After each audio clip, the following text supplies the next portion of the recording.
Well, David Emanuel is considered royalty in the fashion industry. It was back in 1981 when the 64-year-old was first catapulted into the spotlight after co-designing Princess Diana's wedding gown, made of silk, taffeta and antique lace, and of course that impressive 25-foot-long train. The historical celebration was watched by an estimated 750 million people. The whole family clustering on the steps of St Paul's to wave the couple off on their way back to Buckingham Palace.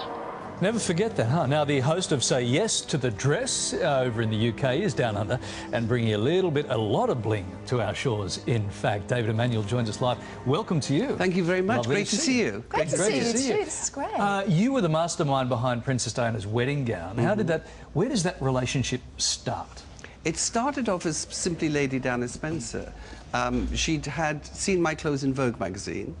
Little did I know they were doing photographs with Lord Snowdon for her pre-engagement photographs, and saw them on the rack and said to the fashion editor, and made an appointment, came in. So in fact before the wedding, I did about 4 or 5 evening gowns for her, but of course the world didn't know that. Right. And then one day a phone call to my studio, would we do the honour of making her wedding gown? Oh. Wow. And it was as simple as that. So that was, say, 35-ish years yes, ago indeed. now. A long time. Over the years, yeah. Do you love the dress more now, or do you sometimes look back and go, oh, I wish I had just done something different on the shoulder? Or honestly, I think it was right for the occasion. Don't forget, you've got a very young, beautiful girl. She's going in as simply Lady Diana. How old was she? 21? No, 19. 19? And she's coming out as Her Royal Highness the Princess of Wales. So this dress had to be everything. It had to be young. It had to be grand. I mean, St Paul's Cathedral is vast. You couldn't do a low-key little subtle dress. And of course, the joke about the train was I looked up on fashion history, and I did the longest train for a royal bride was 20 foot. So we giggled with Dan. I said, well, darling, we've got to make it bigger. so she said, well, I said, well, 23 foot. Well, actually, why don't we round it up to 25 foot? She said, OK, and she blushed. And I said, let's go for it, you know. And that's how it happened. Are you OK talking about her? Do you mind people like us asking you about her and what you thought of her and your impressions of her? No, Larry, what can I say? You know, you launch a gown, as you said, 750 million people. It has been my passport around the world. Right. You know, and I'm very proud of it. It was right to the occasion. Emanuel at the time was full-blown romantic, gone with the wind, huge crinoline skirts. I think it was right for the time. It was right for her, and I know it was right for her because as she was going off to her honeymoon, she rang. She said, I just wanted to say I think it was great. Prince Charles loved it, the Queen, all the royal family loved it. Job done. Done. Done. How beautiful. Yeah. Did she have much of a say in it? Yeah, well, given that she was so young. I mean, if you recline, it was the three of us, my ex-wife Elizabeth, myself and Diana.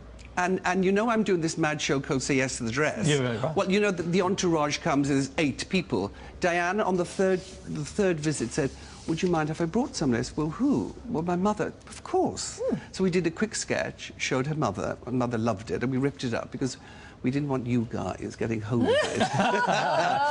and it really, it was as simple as that. So it was very straightforward. No red tape, no restrictions, constrictions, no, and I mean, no advice from Buckingham Palace. I mean, they did say at the end of the week, after the announcement, they said, Mr. Ryan, you're doing a very good job.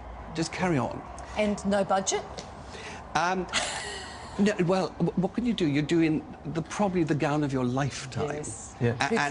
And then Mrs. Shankier, Diana's mother, said, I want to pay for this gown. I mean, hundreds of hours sewing. Yeah, right. So we came up with, I think, just the honour of doing it. And knowing every designer in the world wanted to do it, we did a nominal fee. To cover the fabric, you know. Yeah, just the £7.4 million for the fabric. Funny you should say that, Harry. Let me ask you this. In the lead-up then, so we know there's the wedding coming up. We know clearly she's being beautifully dressed by someone for that wedding. How do you keep all of that a secret when the prying eyes of the British press... Well, immediately it was announced by Buckingham Palace. I had to run around to the store on the high street to get roller blinds, because on every rooftop around my studio there were paparazzi. I mean, in those days... It's like Kylie's house today. Oh, really? Is this something you want to tell me? You know what, you probably couldn't... It would be even harder these days, wouldn't it? It'd be near impossible. I don't know. I just think a sense of humour. She had a wonderful sense of humour. Twinkly eyes, wicked, and to foil the press. And, you know, we had people rummaging through our bins. So what we did, we had bits of pink fabric and dropped them in the bins. And the next day, the Emanuels are doing a pink wedding dress. Oh, you had to have fun. To keep it fun. And it wasn't until the newspapers and the media kept on saying it's going to be the most significant wedding dress of all time. Oh, my God. Pressure. But, no, she kept us calm. She was very calm. She was very sweet. Things are looking pretty serious with Harry and his girlfriend Meghan Markle at the moment. Well, if they were to marry, what would you like to see her in? Well, I love the series she's in, Suits. I think she's hot. She's very classic American, although she's Canadian, you know, the sharp little shirts and the kicky little skirts. Very sexy, very smouldery. I'd like to meet her first. It's all to do with the woman. Like, if you came to me and you said you wanted an anniversary dress or a special birthday dress, you've got to meet the woman and size you up. And then I see her kind of sexy, but not too... Don't forget, if she's going to be a royal bride, you can't have... we can't have red carpet dressing.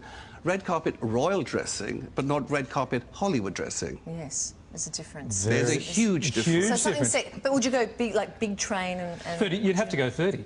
You'd have to. You could not go 30. But what would you slim or would you go like? I think you know what the fabric I love at the moment? Silk crepe.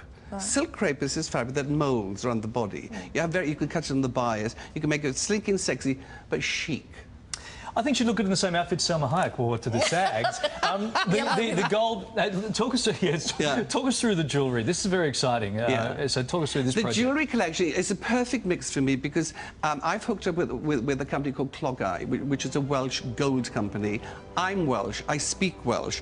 And the idea is that the link they have, Clogau, is they've done every gold wedding ring since the Queen Mother, Her Majesty's the Queen. Diana's ring was Welsh gold. Catherine's ring was Welsh gold, and being a Welshman, I'm very proud to be asked to do it. So we've launched it here on TVSN, and it's gone like a riot, and it's lovely. So it's affordable.